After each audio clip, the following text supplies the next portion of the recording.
Hello students, welcome to Vaghela study channel. વિદ્યાર્થી મિત્રો, તમારું વાઘેલા સ્ટડી ચેનલમાં સ્વાગત છે. જો તમે આ ચેનલમાં નવા આવ્યા હોય તો સૌપ્રથમ વાઘેલા સ્ટડી ચેનલને લાઈક કરો, શેર કરો અને સબસ્ક્રાઈબ કરો. તેમજ બેલ આઇકોન બટન દબાવી દો જેથી કરીને મારા તમામ નોટિફિકેશનો તમારા સુધી પહોંચી જાય.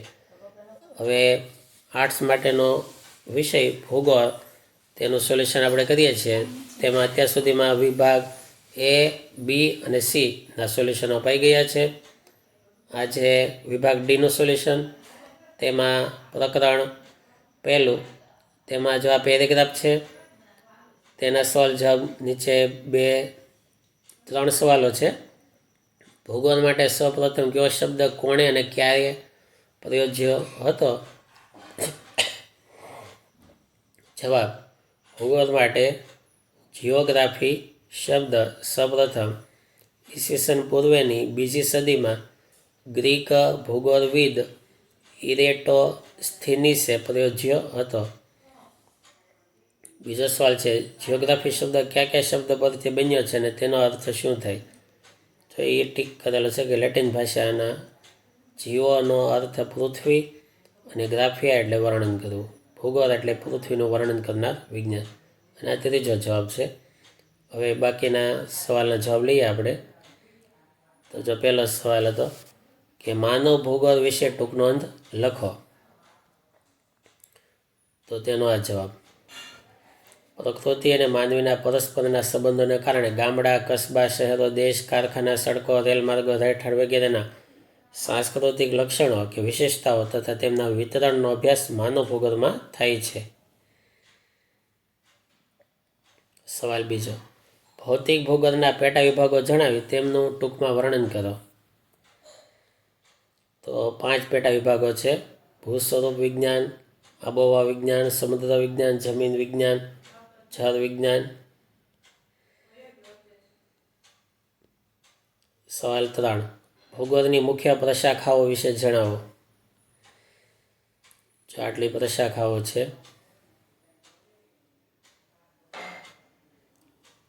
સવાલ 4, ભૂગોળનો અન્ય વિષયો સાથેનો અનુબંધ સ્પષ્ટ કરો.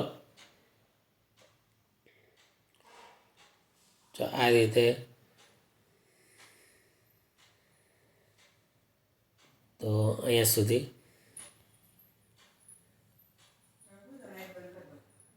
હવે પ્રકરણ 2, તેના આટલા સવાલો, 6 સવાલો. જવાબો: પહેલો, એક તારક ઉત્કલ્પના ટૂંક નોંધ લખો. તો આ એક તારકની ઉત્કલ્પનાની આ ટૂંક નોંધ છે. તેમાં વાયુવીય રાશિ ઉત્કલ્પના અને નિહારિકા વાદળ ઉત્કલ્પના. ત્રીજો સવાલ, સૌર પરિવારના સભ્યો વિશે ટૂંકી માહિતી આપો. તો સૌર પરિવારમાં 8 ગ્રહો, 173 કરતાં વધુ ઉપગ્રહો, 45,000થી વધુ લઘુગ્રહો, ધૂમકેતુઓ, ઉલ્કાઓ વગેરેને સંયુક્ત રીતે સૌર પરિવાર કે સૂર્યમંડળ કહે છે.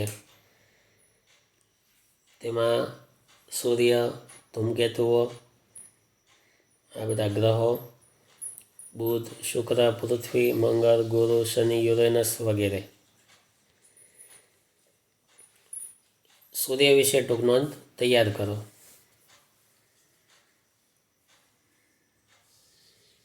આ સૂર્યની ટૂંક નોંધ. સવાલ 4, સૌર પરિવાર એટલે શું? સૌર પરિવારના સભ્ય તરીકે પૃથ્વીની એક ગ્રહ તરીકે ચર્ચા કરો.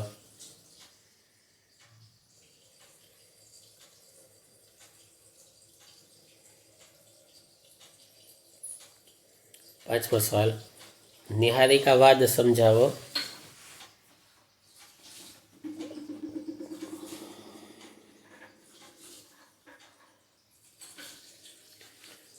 સવાલ 6, પૃથ્વીની ઉત્પત્તિ સમજાવતા ભરતીવાદની ચર્ચા કરો. તો પૃથ્વીની ઉત્પત્તિ સમજાવવા માટેના આ ભરતીવાદ. સવાલ 7, પૃથ્વીની આંતરિક રચના વર્ણવો. તેમાં મૃદાવરણ આવે, મિશ્રાવરણ આવે, ભૂગર્ભ નિફે આવે. તેમાં મૃદાવરણ, મિશ્રાવરણ, ભૂગર્ભ,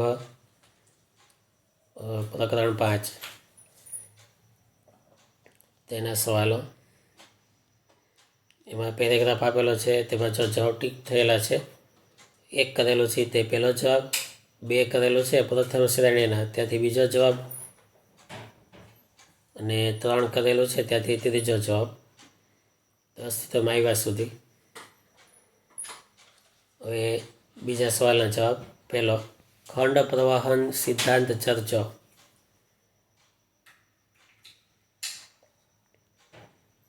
આકૃતિ સમજ માટે એની વિશે સમજૂતી લખવાની. સવાલ 3, ભૂતક્તિ એટલે શું? મુખ્ય ભૂતક્તિઓ કઈ કઈ છે?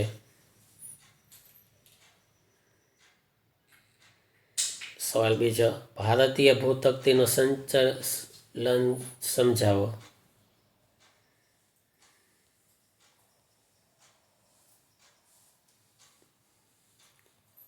ચોથો જવાબ, ભૂમિ સ્વરૂપ એટલે શું? ભૂમિ સ્વરૂપના પ્રકારો જણાવો. તો તેમાં પ્રથમ શ્રેણીના ભૂમિ સ્વરૂપો, દ્વિતીય શ્રેણીના ભૂમિ સ્વરૂપો, તૃતીય શ્રેણીના ભૂમિ સ્વરૂપો વગેરે. 5મો, ભૂમિખંડો અને મહાસાગરોની વહેંચણીની લાક્ષણિકતાઓ સમજાવો.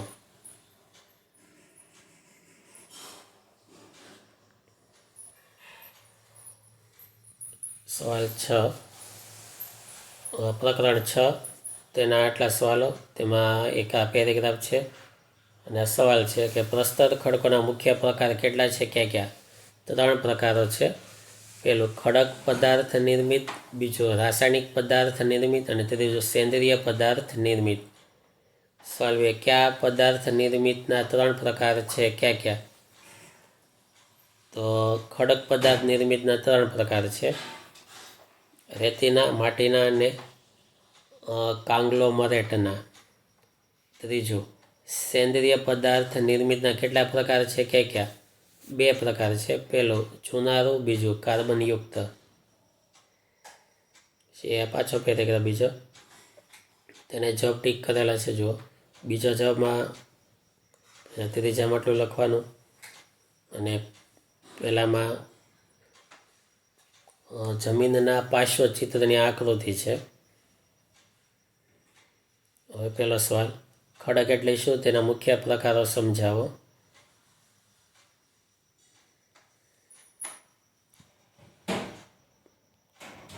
બીજો સવાલ, આગ્નેય ખડકોનું સ્વરૂપ વર્ણવો. મેઘમાં જે સ્થાને ઠરી જાય છે અને ખડક રચાય છે તે સ્થાન પ્રમાણે આગ્નેય ખડકોનું સ્વરૂપ તૈયાર થાય છે, જે નીચે પ્રમાણે છે. આકૃતિ દોરવાની નથી પણ રચના લખવાની.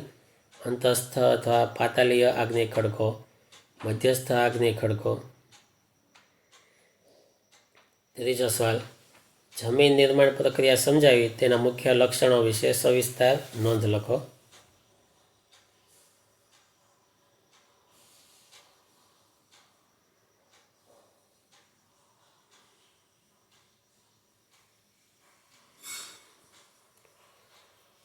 ચોથો સવાલ, ખનિજની વ્યાખ્યા આપી તેના લક્ષણોની ચર્ચા કરો.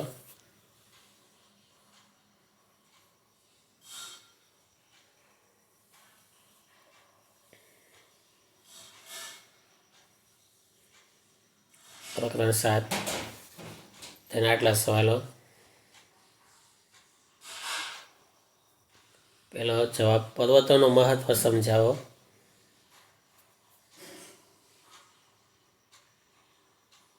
બીજો સવાલ, મેદાન એટલે શું? મેદાનના પ્રકાર જણાવી મેદાનોનું મહત્વ વર્ણવો. મેદાનોનું મહત્વ. ત્રીજો સવાલ, મુક્ત ત્રિકોણ મેદાન વિશે ટૂંકી નોંધ લખો.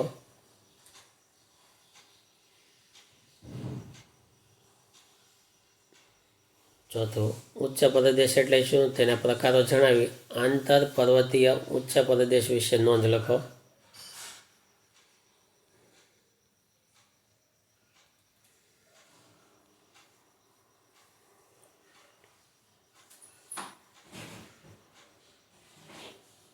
પાંચમો સવાલ, ભૌતિક ખવાણ એટલે શું? તેના પ્રકાર વર્ણવો. તેમાં ખંડ વિભંજન, સ્તર વિભંજન, કણ વિભંજન. 9મો પાઠ, એમાં 5 સવાલ. આપેલો જવાબ પેરેગ્રાફમાં, પછી આ બીજો જવાબ પેરેગ્રાફનો અને આ ત્રીજો જવાબ પેરેગ્રાફમાં.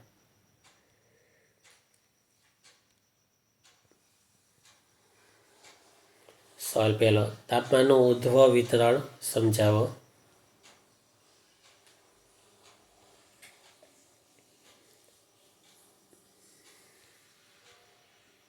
સવાલ 3, તાપમાન વ્યુત્ક્રમણ સમજાવો.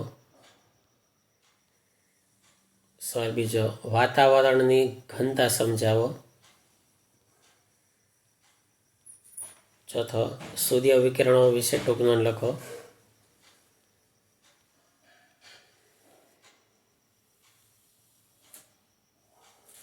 તો અહીંયા સુધી. હવે પ્રકરણ 10, તેના 5 સવાલ. છઠ્ઠો સવાલ આવે, તેમાં 3 સવાલના જવાબ ઉપર ટીક થયેલા છે. 1 કરેલો છે એ પહેલો જવાબ, 2 છે એ બીજો, 3 છે તે ત્રીજામાં 6 નામ લખવાના. પહેલો, લૂ અને નોર્વેસ્ટર વિશે સમજાવો. અને આ નોર્વેસ્ટર. બીજો સવાલ, વાતાગ્રહ વિશે ટૂંકી નોંધ લખો.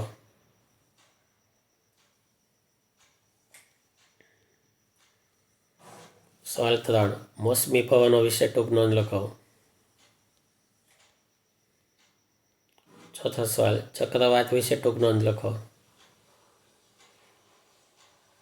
5મો સવાલ, વાયુ સમુચ્ચયના લક્ષણો આપી સમજાવો.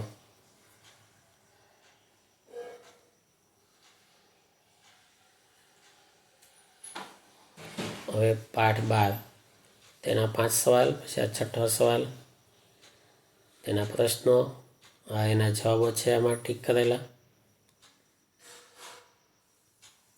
પહેલો, ભરતીનું મહત્વ સમજાવો. સવાલ 2, મહાસાગરના પ્રવાહની અસરો જણાવો. સવાલ 3, સમુદ્ર જળની ક્ષારતા વિશે ટૂંક નોંધ લખો. સવાલ 4, જળચક્ર વિશે સમજાવો.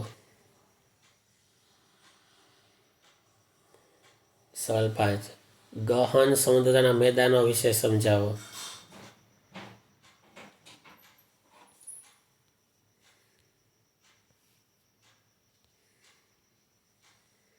હવે પ્રકરણ 5, 15, તેના આટલા સવાલો, એના પ્રશ્નો.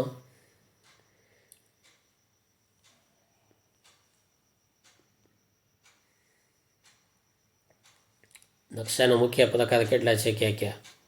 2. જવાબ ટીક કરેલા છે. 1 એટલે પહેલો જવાબ, 2 એટલે બીજો, 3 એટલે ત્રીજો.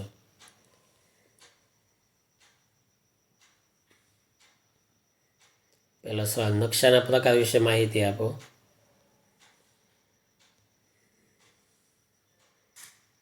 સવાલ 2, પ્રમાણમાપ એટલે શું, તેની જરૂરિયાત સમજાવો. ત્યાંથી તે ઉપર સુધી.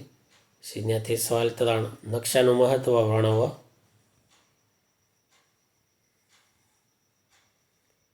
પાંચમો સવાલ, પ્રક્ષેપ ટૂંક નોંધ લખો.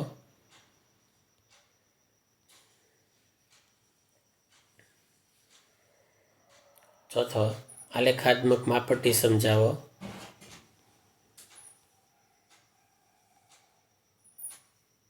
અહીંથી સામે સુધી. પ્રકરણ 16, તેના આટલા સવાલો. પહેલો, જીપીએસના કાર્યો. બીજો સવાલ, ભારતનો પ્રમાણ સમય ક્યાંથી નક્કી થાય છે.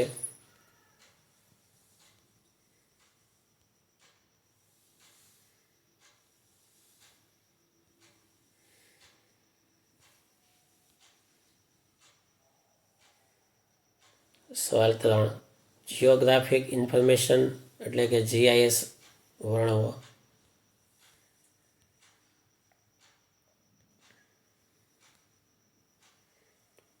મોબાઈલ મેપિંગ સમજાવો.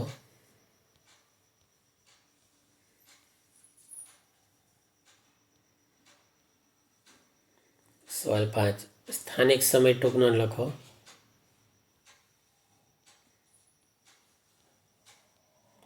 તો અહીંયા વિભાગ ડીના બધા સવાલ જ પૂરા થાય. આ રીતે તૈયાર કરજો, વિડીયોમાંથી ડાયરેક્ટ વાંચજો અને બુકમાં ઉતારી લેજો. Thank you very much.